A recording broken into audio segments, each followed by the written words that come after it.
Uno de los elementos centrales para entender a cabalidad el funcionamiento de una sociedad democrática radica en la idea de república, en el sentido que le demos al concepto de republicanismo o simplemente en el contenido que le brindemos a el principio republicano. En cualquier caso, la necesidad de una unidad de dominación, de un mecanismo de dirección social queda por descontada. Sin él podríamos fácilmente caer en procesos anárquicos. Sin embargo, es necesario establecer ciertas salvaguardas, diques de contención ante la posibilidad de una acumulación excesiva de la autoridad formal, lo que podría repercutir en el establecimiento de autoritarismos de diverso cuño. Es así que se admite el poder, que se admite la dominación, pero siempre con límites, es decir, un poder político formal, eficaz, eficiente y al mismo tiempo controlado. Desde una perspectiva muy general, el principio republicano contempla al menos 5 elementos. El primero de ellos, el de la soberanía popular, es decir, la idea de que el poder formal tiene como su fuente principal al ciudadano, al pueblo. En segundo término, el Estado de Derecho, que nos señala que tanto los fuertes como los débiles, los gobernantes y los gobernados se someten a un marco normativo previo y conocido. El tercero, el de los derechos humanos, que también se constituyen en un límite al ejercicio del poder público, es decir, en el respeto de la dignidad del ser humano, que tiene derechos por sí mismo, solo por el hecho de serlo, y los cuales no pueden ser arbitrariamente vulnerados, aún así por el propio Estado. El cuarto, el civismo democrático, que establece un conjunto de valores generales, un sentido común que brinda un sostén moral a todo el sistema. Y finalmente, sobre el que vamos a incidir, el poder distribuido o la idea de un poder fragmentado pero no por ello ineficiente, como veremos más adelante, y que es, a día de hoy, en el que más se pone el foco. Finalmente, se traduce en un régimen de gobierno, en una forma de organizar el poder público, de estructurar la burocracia pública. Y esto se produce, al menos en Bolivia, en 4 grandes áreas funcionales que las conocemos bien. La primera de ellas es la legislativa, que está a cargo de un órgano que lleva el mismo nombre y que en diversos arreglos constitucionales adquiere también nombres distintos: parlamentos, congresos, asambleas. Pero todas comparten algunas facultades que son más o menos regulares. Entre ellas está la facultad deliberativa, es decir, discutir asuntos que tienen relación con el bien común, los intereses comunes, por representación del propio ciudadano. El ejercicio de la facultad legislativa, es decir, emitir normas con carácter formal de leyes. La facultad fiscalizadora, que en esencia se materializa en lo que llamamos el control político a la administración. Y finalmente, una actividad o competencia muy especial que se vincula a los juicios políticos, al juzgamiento de altas autoridades políticas por delitos cometidos en el ejercicio de sus funciones.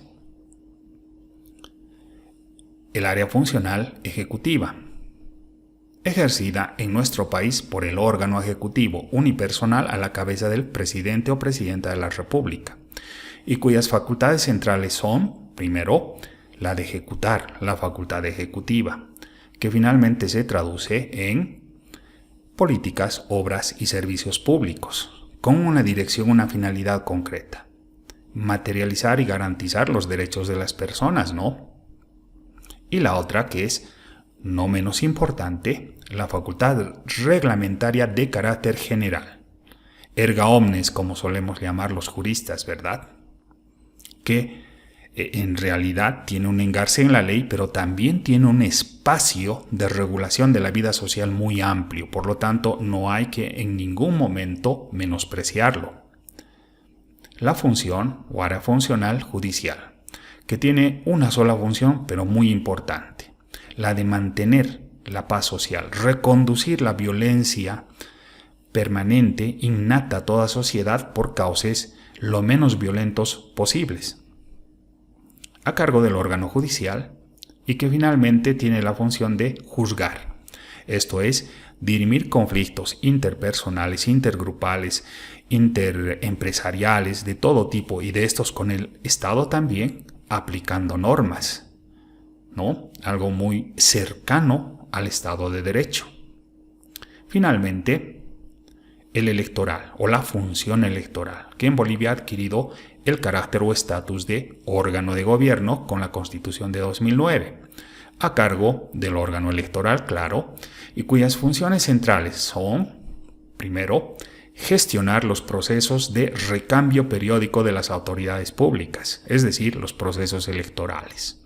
Y en este marco, emitir normas reglamentarias de carácter general. Claro, reducidas en el tiempo, puesto que se limitan solo a regular los procesos electorales, pero cuando lo hacen, regulan a toda la ciudadanía.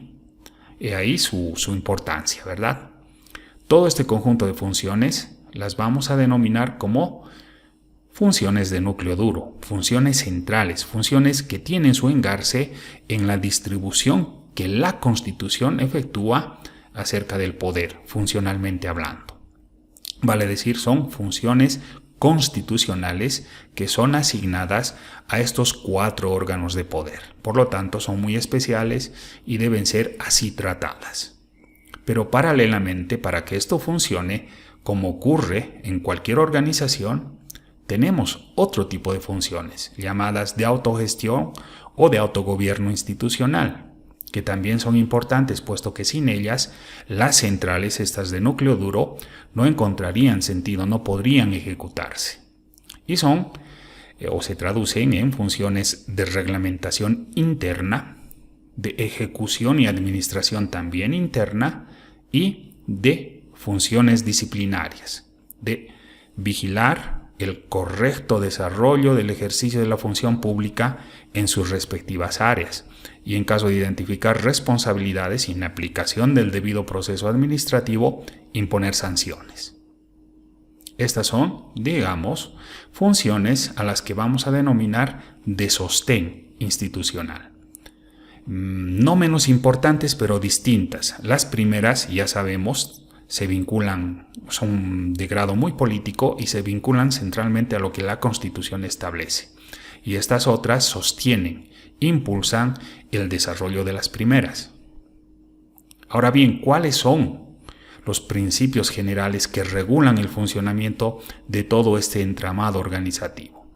Y está en la propia Constitución. Primero, el principio de separación, que es más de organización administrativa pura y dura, que nos señala que desde el deber ser constitucional, estas funciones nacen separadas y se deben mantener formalmente separadas, por lo menos desde el deber ser, desde la imagen que emana de la norma. Pero no es suficiente con ello.